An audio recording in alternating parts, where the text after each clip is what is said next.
This will be Coach. I'm going to change the name right now. Okay.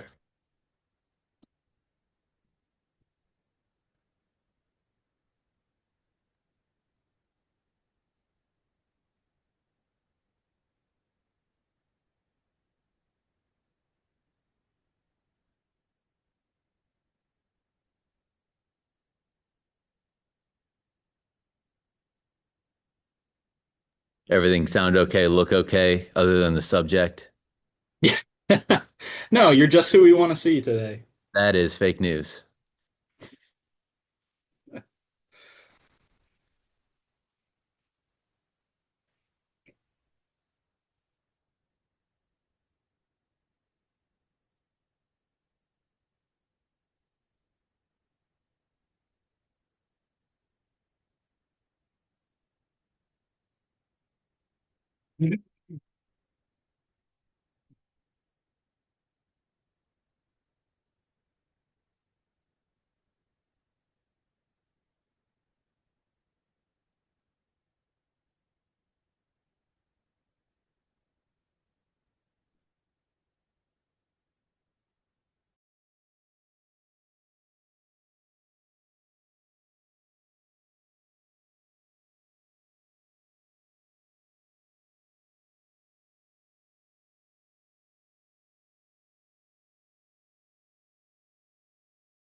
Hello, everybody. Just admitted everyone in from the waiting room here.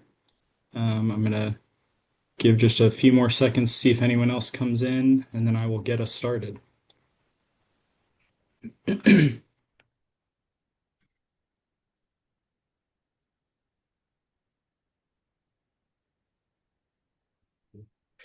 All right, hello everyone. Hope you're all doing well. I want to thank you for joining us today for the 2025 Air National Guard's USA Football Championship Head Coaches Call, featuring Jacksonville State head coach Charles Kelly and Kennesaw State head coach Jerry Mack.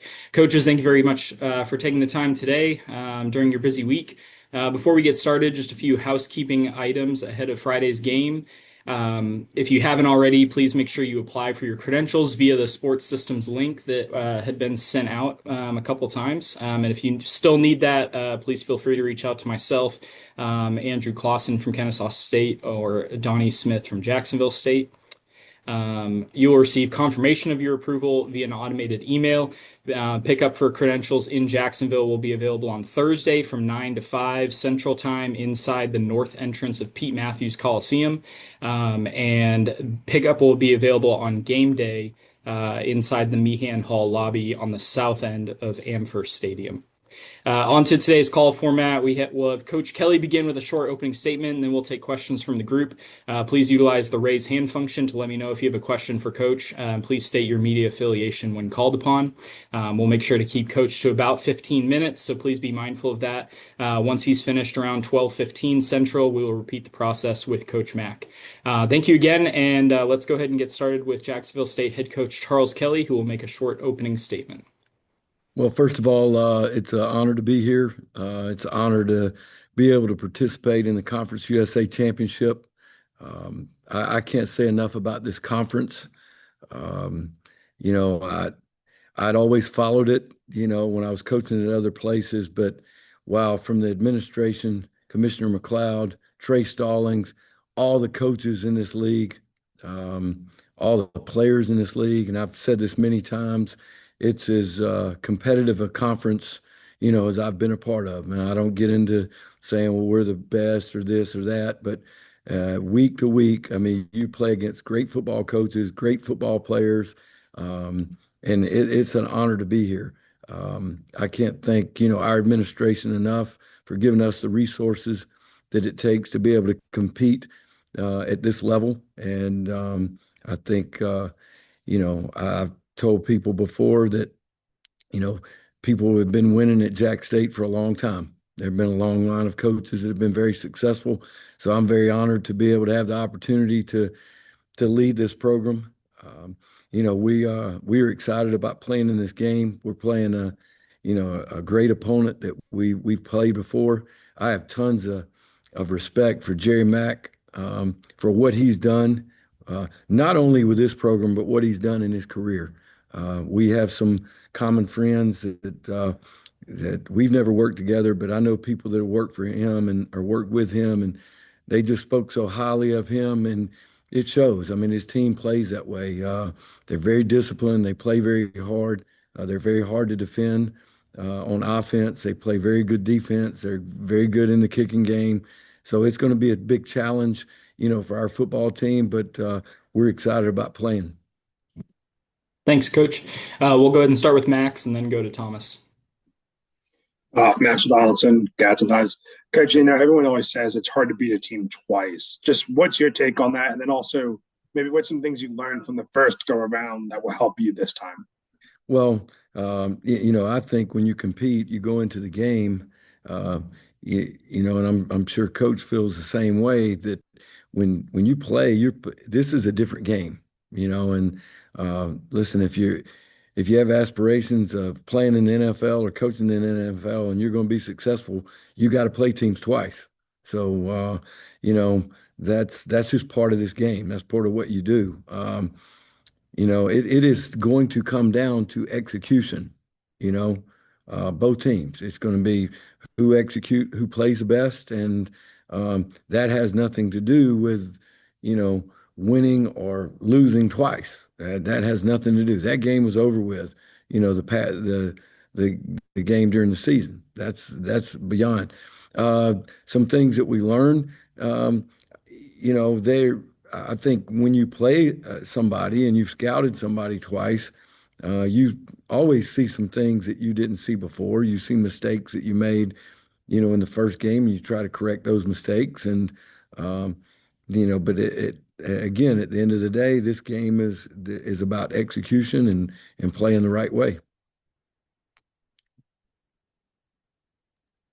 Thomas, go ahead. Yep. Coach Brock was in street clothes on the sideline. He didn't have pads on. Just do you expect him to play in either of the final two games? I do expect him to play. He's practiced all week. He actually warmed up the other day. He had tweaked his ankle, and I say tweaked. It was a little worse than we thought. We thought we were going to be able to get him for the game. He went out, warmed up. He wanted to play, but I wanted to make sure he was, 100%. And listen, our first priority here is the health and safety of our athletes, and we wanted to make sure that that he was healthy for this game and the in the bowl game. Jonathan? Jonathan Dobbins from Light on College Sports. Coach Kelly, you haven't lost a home game since becoming the head coach at Jacksonville State. Can you talk about how essential Gamecock Nation has been to your team's success as you host the conference championship this week? Well, I can tell you our first home game here, and it was my uh, first home game in about I don't know, over 20 years. It was amazing how our fans, how our alumni, um, how our ex-players, there have been tons of former players here, and they mean so much to this program. The tradition, the Marching Southerners. I mean, our band is, I put that band up against anybody in the country. Dr. Boterford and his staff have been really good. Working with us. And, listen, we are family here. And, I take a lot of, responsibility of making sure that, we give our fans and our alumni and our faculty a product that they can be proud of, you know. And playing at home, they have definitely have been a home field advantage. Steve? Steve Helwick, SB Nation. Hi, Coach. Hey, You got Cam Cook from TCU this offseason. What were the conversations like that got Cam Cook here on campus? And how has he been so consistent and getting like 100 yards every single game and just being the same player each week? well, first of all, Cam is a great young man, has a great family. I think Cam was looking for an opportunity to be in an offense where, he has a chance to run the football. And listen, the only way guys get 100 yards, you got to give it to them. You got to hand it off to them.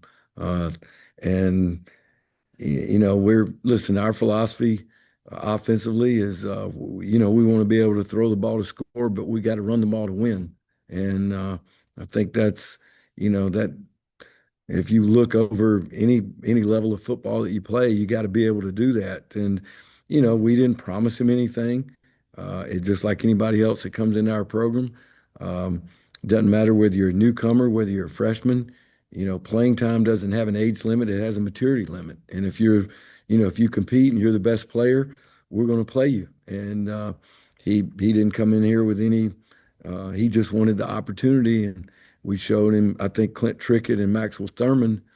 I think probably the reason why we're in on him to begin with because Maxwell Thurman's relationship with him. I think in recruiting, it's all about relationships, and they created a good bond. And then I think the vision that Coach Trickett showed him that, some of the things that he could accomplish, I think he trusted us. And, all these guys, all the guys that we brought in, um, I told our team this week, I'm thankful the few guys that were left here from last year. I appreciate them trusting our staff.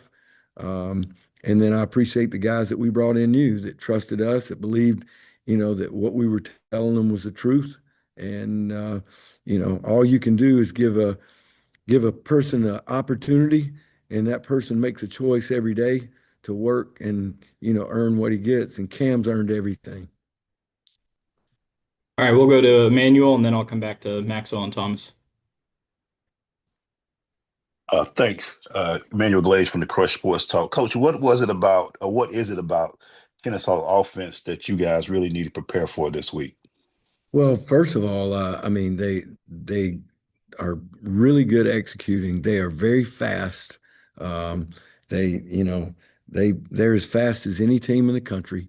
So it makes you have to adjust. It makes you have to play fast.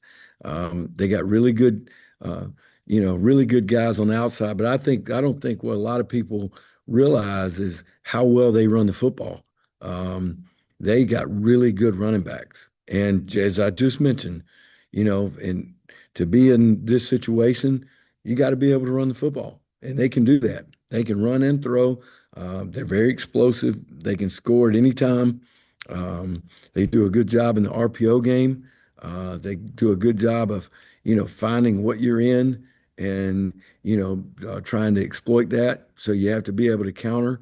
Uh, so I think, any team that puts stress on you every down, that's hard to defend. Of course, I've coached on both sides of the ball and been a special teams coordinator, but being on the defensive side of the ball, playing offenses like that that keep you under stress because one mistake, it can turn into a huge play. And, we have to be on top of that. But they play as good as anybody in the country, uh, in my opinion. I mean, these guys, they got people at every position. They're really good on the offensive line. Maxwell? There's a lot going on this week. Obviously, you have this big game, but then you also have signing day tomorrow. And I saw you guys had a big weekend recruiting. You're trying to maybe Yeah. wrap that up. How do you guys balance that? Is it kind of half you guys focused on the game, and then you got some people on recruiting? How do you guys deal with that? Yeah. I mean, I just think that's the life of a college football coach right now. I mean, you have to be able to deal with a lot of different things throughout your day, throughout your week, throughout the season. Um, the way the calendar is right now, I know there's a lot of talk about that, but this calendar is tough on football coaches. It's tough on their families. But it is. You have to be able to deal with what I call the clutter, and be able to eliminate the clutter and focus on what's important. But tomorrow is a big day for our program. National Signing Day is a huge day. We expect to sign about 25 guys. Our coaches and our support staff have done a really good job of, being able to um, maintain the momentum that we've had in recruiting. But yeah, Max, dealing with those kinds of things, I don't know.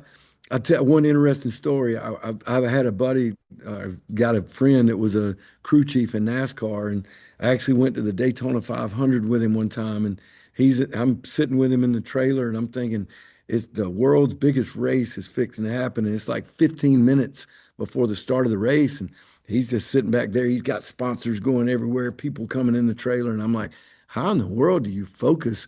You're fixing to run the Daytona 500. And he's like, you just learn how to deal with it. And I thought there's a lot of correlation of our football coach. You got to do a lot of things and focus on what's the most important and take care of the things that you can take care of.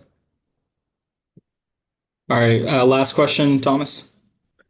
Coach, last week, Caden just looked more confident, seemed like in the pocket and getting out of the pocket. What have you seen kind of in his growth, especially in the last few weeks? And it seems like Gavin is one of his biggest supporters as well. Just can you talk about maybe the role that he's played in helping Caden get a little bit more comfortable in the last few weeks?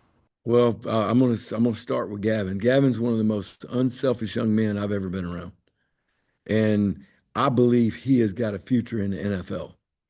I do. I mean, um, you know, you watch what we do with him, how we've used him with the two quarterback systems. He can catch the ball, he can run the ball. I mean, this guy's, very athletic. And we plan to use him, you know, throughout the next two games. But to come here and like I said, we've been pretty upfront with guys. If we have to make a change, it's because of production. It's not personal. Um, but he has been a huge help. He and Caden, all the quarterbacks in that room. I mean, it is a good quarterback room. They work together. They try to help each other improve.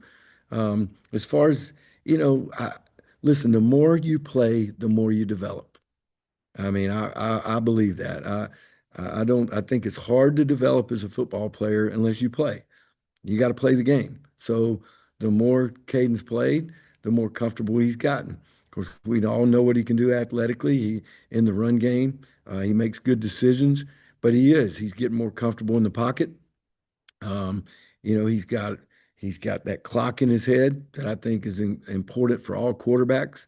I think our offensive line has done a good job with protection, but I think Caden has learned how to, see through lanes, anticipate routes, throw people open instead of waiting for them to come open.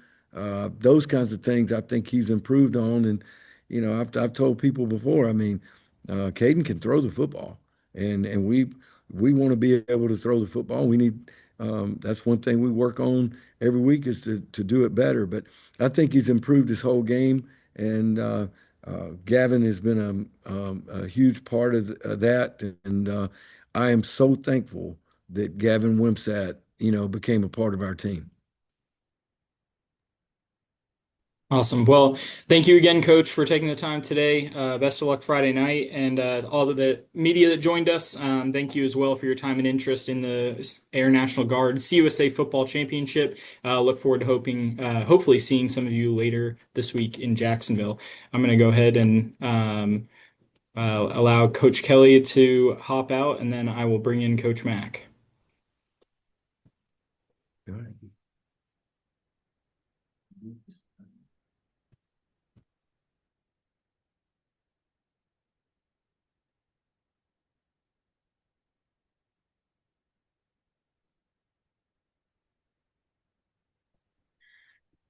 All right. Hello, Coach Mack. How are you doing? Hey, how's it going?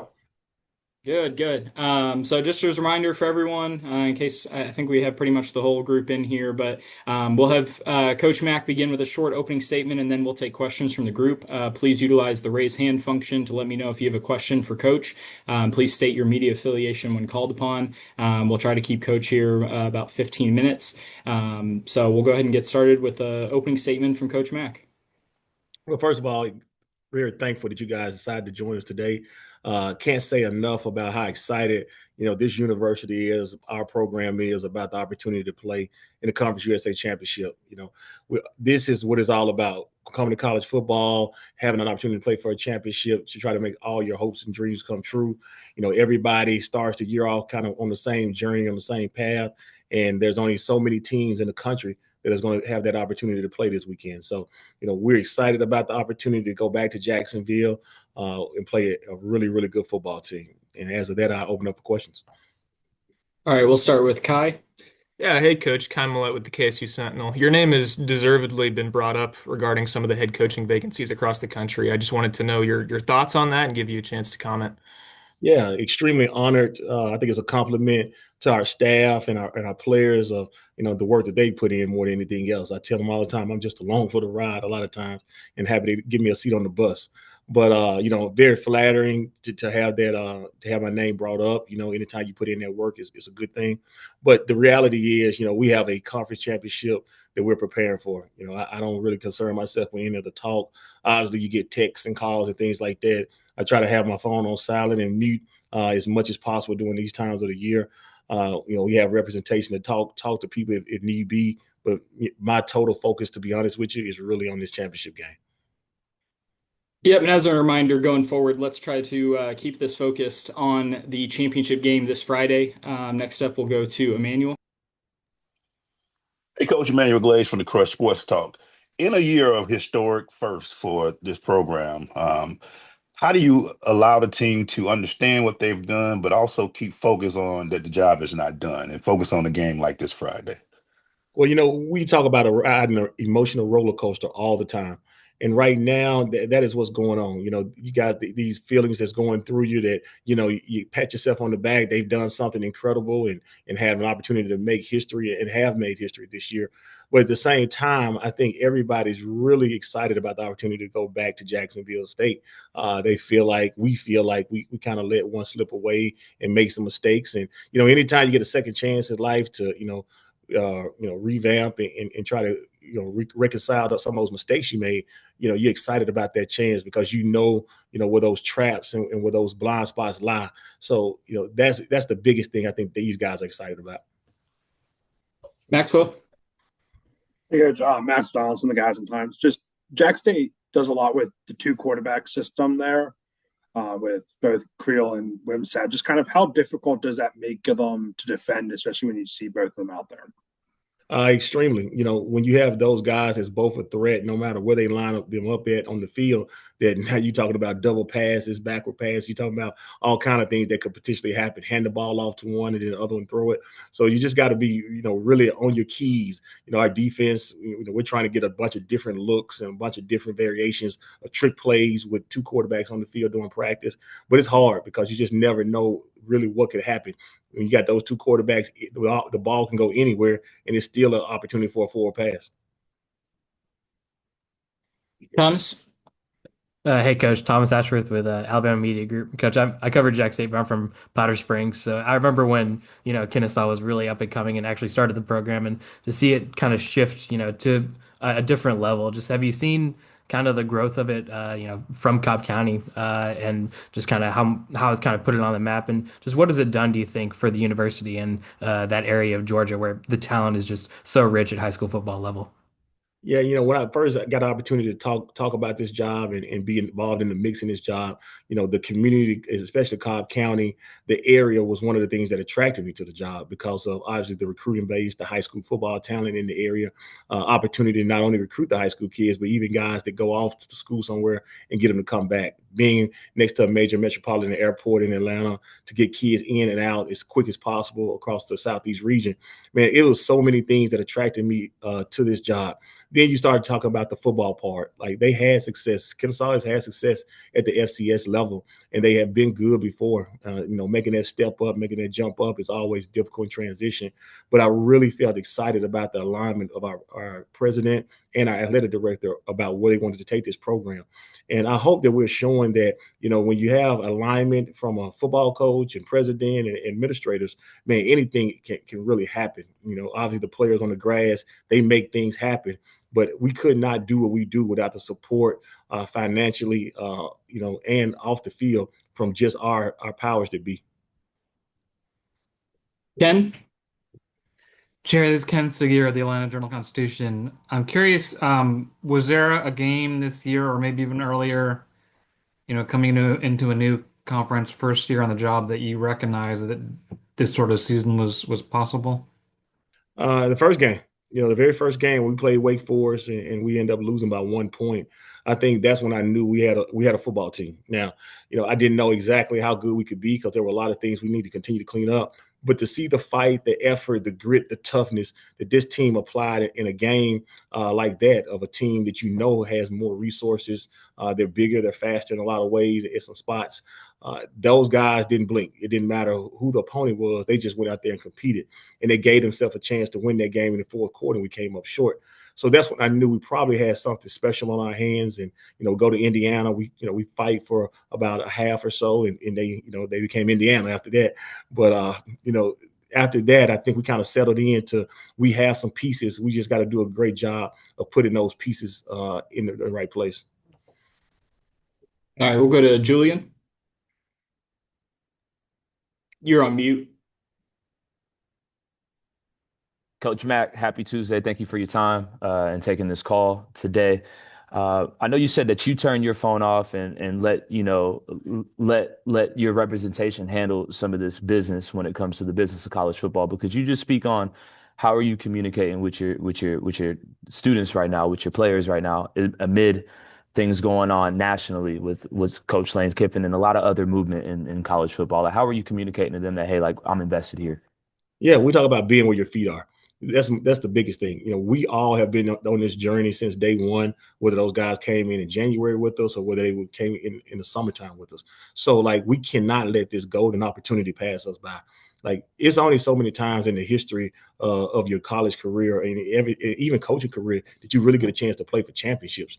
And you have to really make sure that you take every moment in stride. We talk about not having any regrets.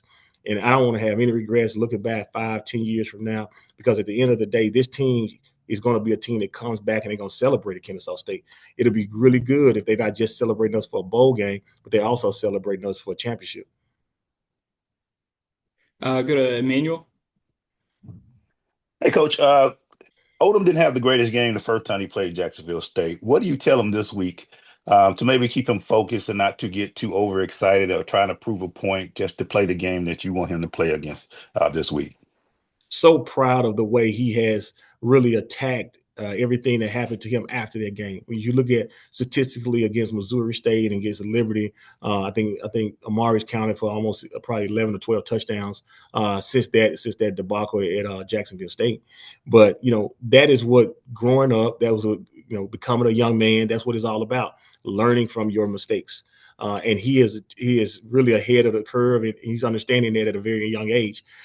He went back to the film room. He attacked the days, the process, all those good things that we talk about, making sure that you're the best version of yourself.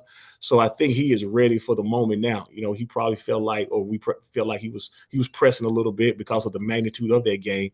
You take away those 3 interceptions, that he did some really good things with the ball in his hand. Heck, he gave us a chance to be in the game in some difficult situations. But it was just in those critical moments, he was pressing a little bit too much. So we talked about just calm down, just play your game. His game is plenty good enough to go out there and beat a lot of people in the country. Go to Jonathan. Jonathan Dobbins from Light on College Sports.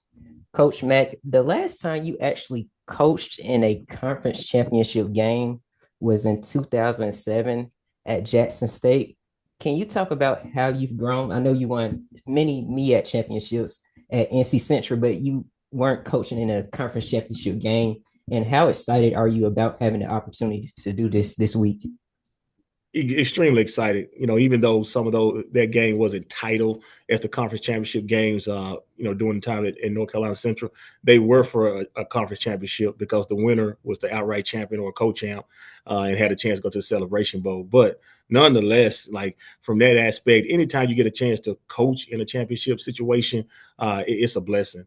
That the magnitude of those games, the energy in the stadium in those games is just unbelievable because every man on that grass is putting himself on the line. The coach is going to spend a little bit of extra time in the office and in the buildings preparing, and they're going to try to leave no stone unturned, especially in an opportunity like this when it's the second time playing an opponent. So you have to be really on point to trying to present different pictures, trying to do things a little bit different. But at the same time, you can't go against the grain on what you've done to get you to this point all season. Okay. Yeah, Coach. A trend in the back half of the season has been the run defense struggling. Just wondering, when you play a team that takes so much of its identity in the run game, like Jack State does, and you're as banged up as you are 12 games into the season on that front seven, what are some of the quick fixes and adjustments you might make in this week? Yeah. We talk about trying to get these guys' body back healthy as much as possible so we can try to recover some of these bumps and bruises. So, we've done some things to try to alter and adjust practice these last few weeks just to make sure we can get to Saturdays and be the best version or be as healthy as possible. But I think anytime you're struggling in any aspect of football, it's always back to the fundamentals. It's back to the basics. It's always about tackling. It's always about pad level. It's always about stepping through contact, getting our feet to the ball, not reaching, not grabbing to try to make tackles. So all those different things that we talk and we continue to stress early on, it's just really heightened at this point of the season because sometimes as the body gets tired, you want to forget those fundamentals. You want to take the easy way out. So we've been talking about not taking the easy way out and really being a fundamentally sound, disciplined football team this week and making sure we address those things. All right, we'll go to Ken for the last question. Obviously, Jerry, you came into a situation, a team with a lot of success previously to you, and I'm curious, have you had any contact with Brian Bohannon either when you got there or since? No, sir, I have not. Very good. Thank you. All right. Well, thank you again, Coach, for taking the time today. Best of luck Friday night. And again, thank you to all of you who hopped on today for our Air National Guard CUSA Football Championship Coaches Call. Thank you, guys.